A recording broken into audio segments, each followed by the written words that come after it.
Se você nunca sentiu fome por amor a Deus, talvez seja por isso que sua vida espiritual não avança. Existe uma prática esquecida há quase 2000 anos, um padrão que a igreja primitiva levava a sério e que John Wesley praticou toda semana, por mais de 50 anos, sem falhar. Não é um jejum qualquer, é um protocolo espiritual que começa no pôr do sol e só termina às 15 horas do dia seguinte. Mas o mais assustador não é isso. É o motivo pelo qual ele termina exatamente às 15 e o que isso revela sobre o nível de entrega que quase ninguém vive hoje. Neste vídeo, você vai entender como esse jejum funciona, passo a passo, e por que ele pode restaurar sua sensibilidade espiritual mais rápido do que você imagina. Fica até o final, porque a pergunta que eu vou te fazer pode confrontar completamente a sua forma de buscar a Deus. Você já teve disciplina espiritual suficiente para sentir fome voluntariamente por Ele? John Wesley nasceu em 1703, em Epworth, na Inglaterra. Samuel Wesley, o pai, pastor anglicano, e Susanna Wesley. A mãe, uma mulher de disciplina puritana extraordinária, que educou em casa nada menos do que 10 filhos sobreviventes com horários fixos, método rigoroso e devoção inabalável. Wesley foi formado na Oxford University, onde fundou o chamado Holy Club, um grupo de estudantes que se reunia diariamente para oração, estudo das Escrituras e visita aos presos. Os outros estudantes os chamavam de metodistas, com ironia, pelo método rígido que seguiam. Ao longo de 50 anos de ministério itinerante, Wesley percorreu 250 mil milhas, em sua maioria a cavalo, e pregou mais de 40 mil sermões. Wesley pregava e jejuava toda semana, com método, com teologia e com resultado visível de uma vida espiritual constante e saudável. Ponto 1. O protocolo de tempo, do pôr do sol às 15h. O horário, pôr do sol de quinta até 15 horas de sexta. Vamos começar com o mais concreto de tudo, o horário exato. John Wesley iniciava o jejum na noite de quinta-feira ao pôr do sol. Ele encerrava o jejum na tarde de sexta-feira, às 3 da tarde, 15 horas no horário brasileiro. Isso equivale, dependendo da estação do ano, a aproximadamente 18 a 21 horas de jejum contínuo. Por que o pôr do sol? A lógica do calendário bíblico. Para a maioria das pessoas hoje, o dia começa à meia-noite. Para Wesley, e para toda a tradição judaico-cristã até o século XVIII, o dia começava ao pôr do sol. Esse é o padrão do Gênesis. E foi a tarde, e foi amanhã, um dia. A tarde vem antes da manhã. O dia começa no crepúsculo. Então, quando Wesley iniciava o jejum ao pôr do sol da quinta-feira, do ponto de vista do calendário litúrgico, ele estava inaugurando a sexta-feira cristã naquele exato momento. Não estava antecipando o jejum. Estava sendo preciso segundo o calendário sagrado que a igreja primitiva adotou. Por que às 15 horas? O peso teológico da 9ª hora. Esse é o detalhe que pouquíssimas pessoas conhecem, e é o que separa o jejum wesleyano de qualquer outro protocolo de jejum intermitente. No calendário hebraico, o dia era dividido em 12 horas a partir do nascer do sol. A primeira hora era aproximadamente 6 horas da manhã. A 9ª hora era, portanto, aproximadamente 15 horas, 3 da tarde.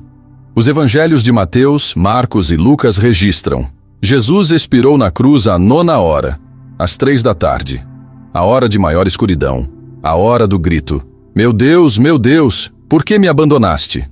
Quebrar o jejum às 15 horas de sexta-feira não era uma escolha de conveniência. Era um ato litúrgico profundo. Cada sexta-feira, Wesley mantinha o corpo em jejum até a hora em que o Filho de Deus havia entregado o Espírito. Então, e somente então, ele comia. Note aqui uma variação na tradição. Algumas fontes indicam que Wesley começava às vezes após a meia-noite da quinta, não necessariamente ao pôr do sol, especialmente em períodos de sua vida em que seguia o padrão mais rigoroso de não comer nada após a meia-noite até as 15 horas de sexta. O protocolo do pôr do sol é a versão mais amplamente documentada para o período posterior do seu ministério. O ponto central é imutável em todas as fontes. O jejum terminava às 15 horas de sexta. Esse horário era sagrado, imóvel, teologicamente fundamentado. Você sabia que cada vez que olha para o relógio às 15 horas de uma sexta-feira, existe nesse horário um peso histórico e redentor que a maioria dos cristãos nunca percebeu? Ponto 2. A raiz histórica. Didaqué e a igreja primitiva. Para entender por que Wesley escolhia quarta e sexta e por que encerrava às 15 horas, você precisa recuar 19 séculos e encontrar um dos textos cristãos mais antigos que existem fora do Novo Testamento. A Didaqué. O título completo: Ensinamento dos 12 Apóstolos para os Gentios. Datado provavelmente entre 70 e 120 d.C., possivelmente contemporâneo de alguns dos últimos livros do próprio Novo Testamento.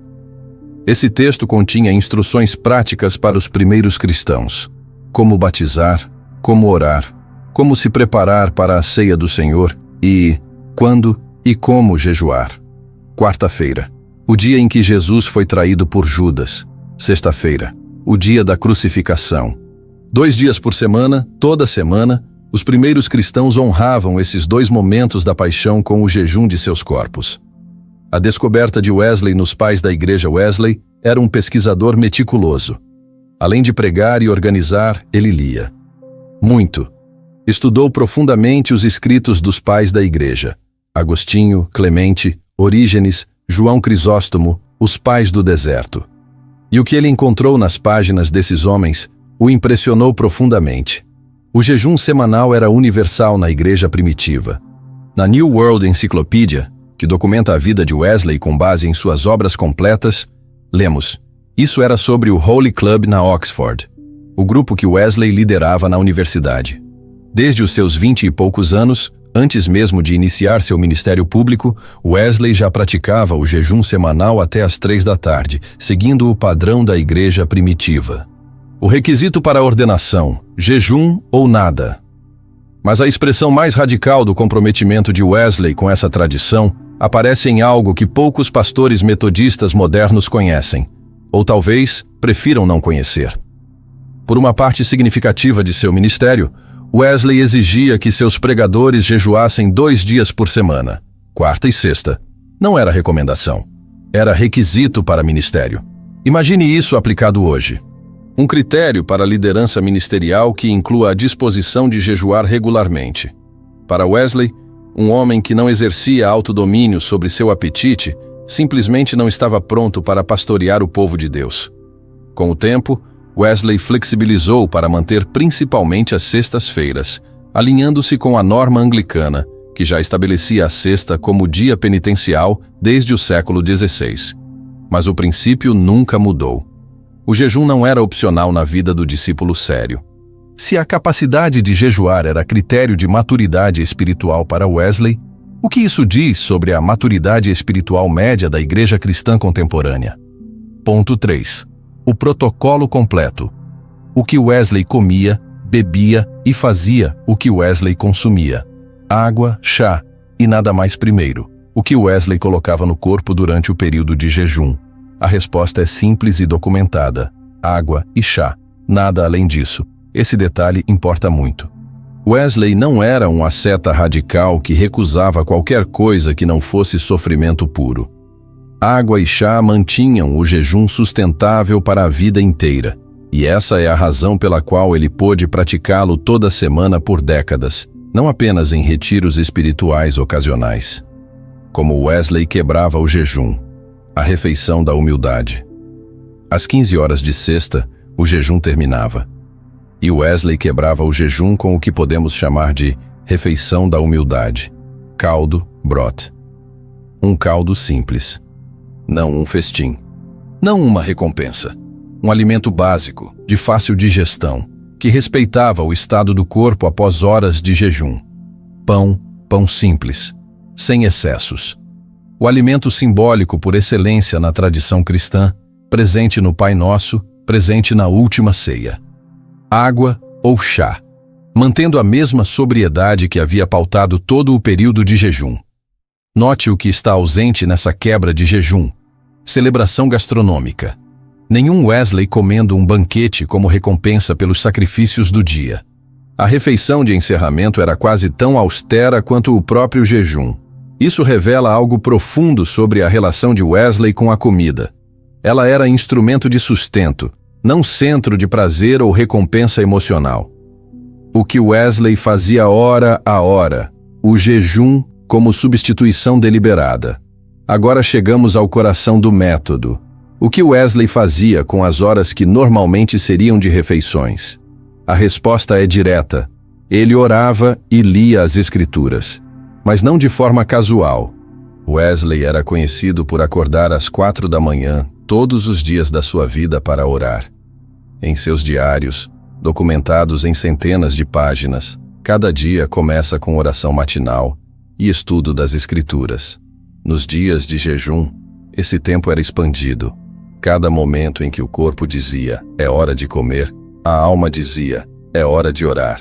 Isso é o princípio central que distingue o jejum cristão do simples jejum intermitente moderno. O espaço criado pela ausência de comida não é um espaço vazio a ser tolerado. É um espaço sagrado a ser preenchido. Preenchido com oração, preenchido com a palavra, preenchido com Deus. Cada pontada de fome funcionava como um alarme espiritual. Você está com fome, vá orar. Você está pensando em comida, leia a Escritura. O desconforto físico se tornava um gatilho de devoção. Quando foi a última vez que você usou um desconforto físico como gatilho para buscar a Deus, em vez de simplesmente eliminá-lo o mais rápido possível? Ponto 4. A teologia do jejum. Sermão 27 de Wesley. O Sermão 27. Quando jejuardes. Mateus 6 de 16-18. A principal fonte primária sobre o pensamento de Wesley acerca do jejum é o Sermão 27, intitulado em inglês Upon Our Lord's Sermon on the Mount, Discourse the Seventh, baseado em Mateus 6, 16-18, onde Jesus instrui seus discípulos sobre como jejuar. A primeira observação de Wesley sobre esse texto é devastadoramente simples. Jesus não disse, se jejuardes, disse quando jejuardes. Pressupôs que seus discípulos jejuariam, e ao dar instruções sobre como fazê-lo, transformou o jejum em expectativa, não em opção para os mais espirituais. As 3 categorias de jejum no pensamento wesleyano. Wesley também era preciso ao diferenciar os tipos de jejum. Ele identificava 3 categorias: jejum absoluto, abstinência total de comida e bebida. Wesley citava exemplos bíblicos como o jejum de Esdras, Esdras 10:6, reservado para momentos extraordinários de crise, intercessão intensa ou chamado divino específico. Não era o padrão semanal. Jejum comum, parcial, o padrão de Wesley, abstinência de toda comida sólida com água e chá permitidos. Esse era o jejum semanal de Wesley, sustentável, praticável, reproduzível semana após semana durante décadas. O Sermão 27 descreve claramente que os cristãos antigos comiam nada até às 3 da tarde, nesses dias. Abstinência. Abrir mão de um alimento específico ou hábito específico, recomendada para quem tem condições físicas que impedem o jejum completo. Wesley era misericordioso e prático. O princípio é mais importante que a letra. Os 5 propósitos do jejum. Segundo Wesley. No Sermão 27, Wesley é explícito sobre por que o cristão deve jejuar. Não é uma razão. São múltiplas razões simultâneas. Punda, glorificar o Pai. O objetivo primário não é sobre você, é sobre Deus. O jejum é um ato de adoração corporal. 2. Expressar arrependimento, tristeza pelo pecado. O corpo participando da contrição da alma. Não apenas pensamentos de arrependimento, mas o corpo físico marcando esse arrependimento através da privação voluntária. 3. Aguardar graça purificadora. Uma postura de abertura. Esvaziar-se para que Deus possa preencher. Elevar as afeições acima das coisas terrenas. 4. Intensificar a oração. Adicionar seriedade e expectativa às orações. O corpo em estado de vigília física amplifica a atenção espiritual. 5. Obter as promessas de Deus.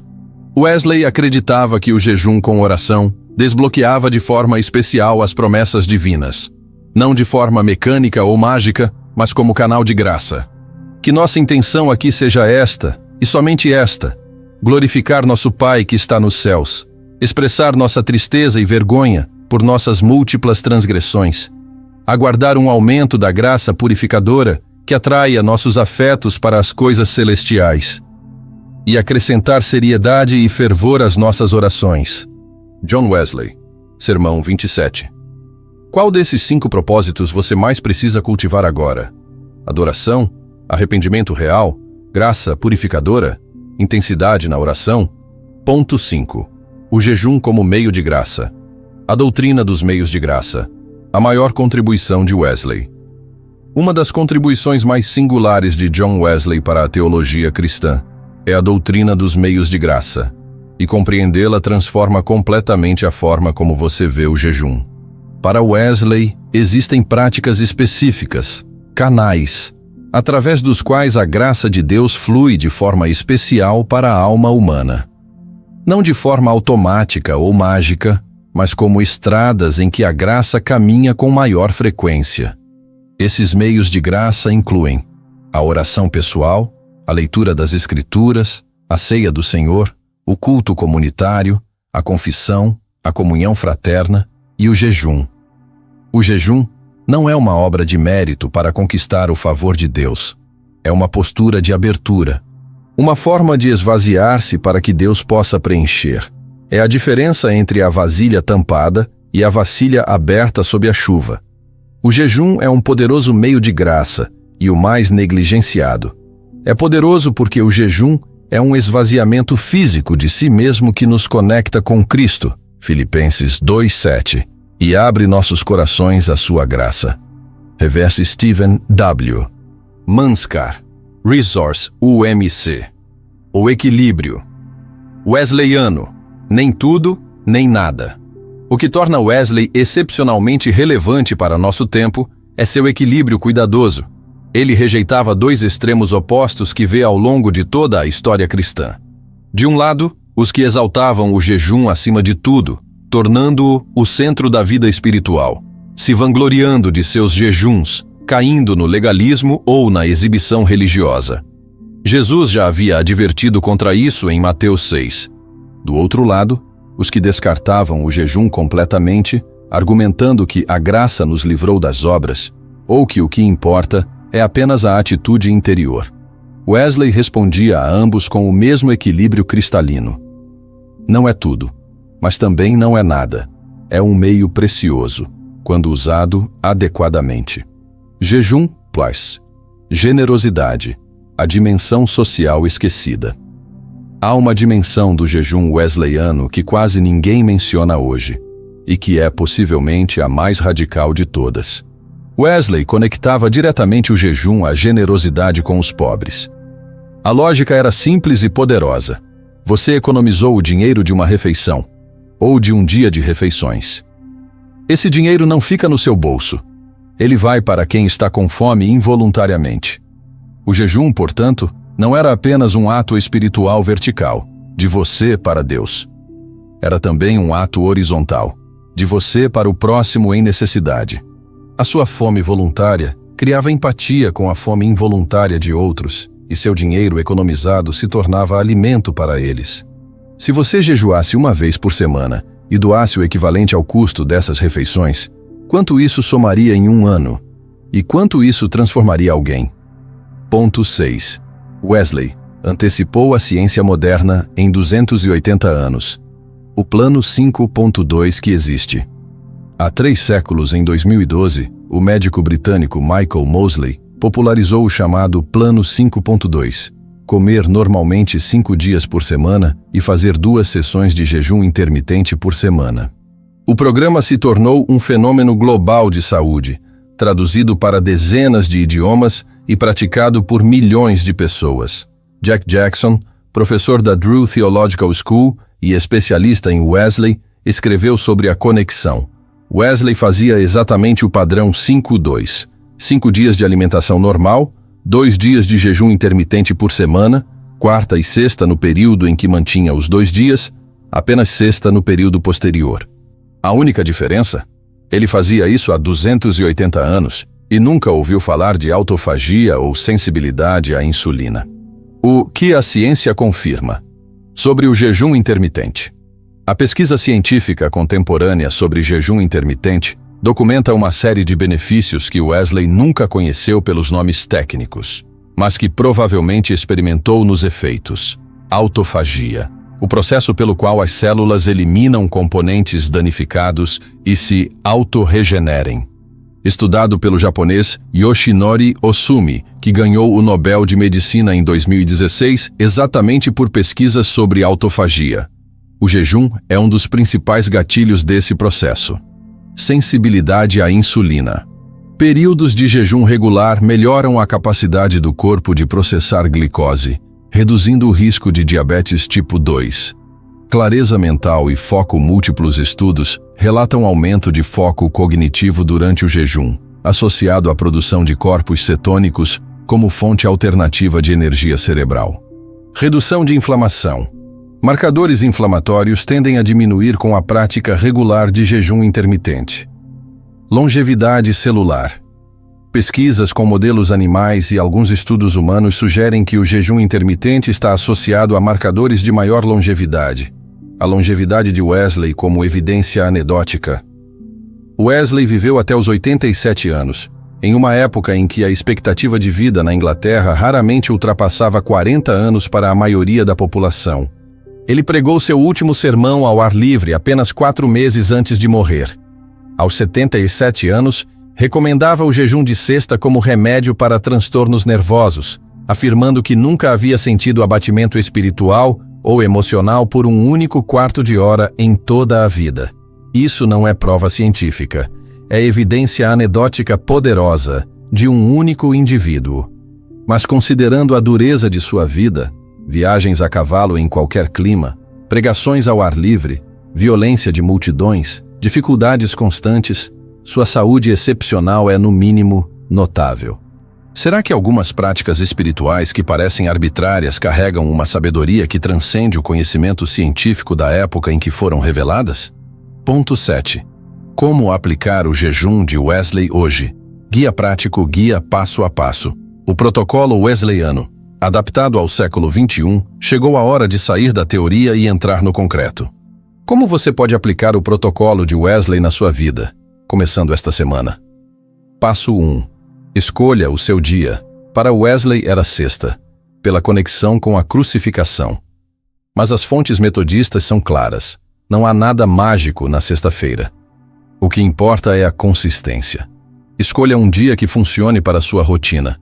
Se a sexta não funciona, use quinta ou quarta. O mesmo dia toda semana. Consistência ao longo de meses vale infinitamente mais do que heroísmo esporádico. Passo 2. Defina o horário com precisão. Após o jantar do dia anterior, até às 15 horas do dia do jejum. Se você janta às 19 horas de quinta, o jejum começa às 19 horas. Termina às 15 de sexta. São aproximadamente 20 horas. Não negocie o horário de encerramento. Às 15 horas tem significado teológico. Isso não é rigidez, é intenção. Passo 3. O que consumir? Wesley, água e chá. Você pode incluir também café preto sem açúcar. O espírito é o mesmo. Nada com calorias. Nada que quebre o estado de jejum. Hidrate-se abundantemente. Um corpo bem hidratado tolera muito melhor o jejum e mantém a clareza mental para a oração. Passo 4. Preencha o espaço criado. Este é o ponto central. Cada refeição pulada deve ser substituída por um tempo com Deus. Hora do almoço? Ore. Sente fome às 16 horas? Leia as Escrituras. Quando a fome bater como alarme, responda com oração. Não tente suprimir a sensação de fome. Use-a. Ela é seu lembrete. Cada pontada, ache convite para orar. Passo 5. Quebre o jejum com humildade. Às 15 horas, começa a refeição de encerramento. Simples. Caldo, se possível. Pão. Água. Wesley não recompensava o jejum com um banquete. A quebra austera preserva o espírito de toda a disciplina. Comer excessivamente após o jejum desfaz parte do trabalho interno que foi feito. Passo 6. Seja misericordioso consigo mesmo e com os outros. Wesley era pastor, não carrasco. Pessoas com condições físicas não devem jejuar de alimentos. Ele recomendava a abstinência como alternativa legítima. Redes sociais, entretenimento, notícias, o alimento que você mais gosta. O princípio é criar espaço para Deus. O formato é secundário ao propósito. Ao longo da vida, Wesley às vezes jejuava apenas com líquidos, sem nenhum alimento. Outras vezes, nada de carne, mas comida simples era aceitável. Ele variava de acordo com suas necessidades e simplesmente para experimentar coisas novas de tempos em tempos. Signal Mountain UMC. Fasting. Veja, mesmo Wesley adaptava. Ele não era um legalista rígido. Era um discípulo que buscava o espírito da disciplina, não a servidão à letra. E esse equilíbrio é exatamente o que permite que essa prática se torne parte sustentável da vida. Não uma performance de 10 dias seguida de abandono. Qual é o maior obstáculo concreto para você começar esse protocolo esta semana? Rotina, saúde, falta de hábito? Nomeie o obstáculo. Ele perde poder quando nomeado. Alertas essenciais. Alerta 1. Consulte um médico. Antes de iniciar qualquer regime de jejum, especialmente se você tem diabetes, hipoglicemia, histórico de transtornos alimentares, está grávida, amamenta, usa medicamentos com restrição alimentar ou tem qualquer outra condição de saúde, consulte um profissional de saúde. Wesley o diria também. Ele recomendava que os fisicamente frágeis usassem apenas a abstinência. Nenhum valor espiritual justifica comprometer sua saúde física. Alerta 2. Jejum sem oração é só uma dieta. Essa frase precisa ficar gravada. Se você seguir o protocolo de Wesley sem o componente espiritual, a oração, a leitura das Escrituras, a intenção de comunhão com Deus, você pode obter alguns benefícios físicos, mas perderá completamente o que Wesley praticava. O diferencial não está na ausência de comida, está no que você faz com o espaço que essa ausência cria. Alerta 3. Não faça disso um troféu espiritual. Jesus foi explícito em Mateus 6, quando jejuardes não mostreis cara triste como os hipócritas. Wesley conhecia esse texto de cor. O jejum é um assunto entre você e Deus. Não é conteúdo para redes sociais. Não é prova de superioridade espiritual. Não é motivo de soberba. O momento em que o jejum se torna exibição, ele perde seu valor. Alerta 4. Comece pequeno e construa consistência. Se você nunca jejuou, não tente replicar o protocolo completo de 20 horas na primeira semana. Comece pulando uma refeição. Depois experimente um período de 12 horas. Depois, 16. Depois, 20. Construa a capacidade gradualmente. Consistência ao longo de 12 meses vale infinitamente mais do que um jejum heróico seguido de abandono por vergonha. Se Wesley considerava que um pregador que não jejuava não estava apto para o ministério, o que isso diz sobre a seriedade com que a igreja contemporânea leva o jejum? Você consome mais tempo em entretenimento, redes sociais e comida do que em oração e palavra? O jejum pode ser um diagnóstico honesto e sem julgamento da sua vida espiritual real. O que você faria com as horas que hoje dedica a refeições se as transformasse em oração uma vez por semana? Que nível de relacionamento com Deus seria possível ao longo de um ano? Se você chegou até aqui, parabéns. Você acabou de receber um protocolo espiritual com 1900 anos de história, refinado por um dos maiores discípulos da era moderna e com confirmação científica contemporânea. Mas conhecimento sem prática é apenas entretenimento intelectual. E você não veio até aqui para ser entretido. Então aqui está o desafio. Não um desafio de 30 dias. Não uma promessa grandiosa. Um único passo. Esta semana, escolha um dia. Do jantar de uma noite até as 15 horas do dia seguinte. Só água e chá. E preencha cada momento de fome com oração. Apenas uma vez. Experimente. Veja o que acontece. Depois me conta nos comentários o que foi mais difícil, o que você sentiu, o que mudou. Se esse vídeo foi útil, deixa o like. Ele ajuda outras pessoas a encontrarem esse conteúdo. Compartilha com alguém que você sabe que precisa desse desafio, mas que talvez nunca vá buscar por conta própria. E se inscreve no canal. Toda semana tem conteúdo que vai aprofundar sua vida espiritual com rigor histórico e praticidade real. A pergunta não é mais, devo eu jejuar? A pergunta é, por que ainda não comecei? Até o próximo vídeo. Que Deus abençoe a sua disciplina.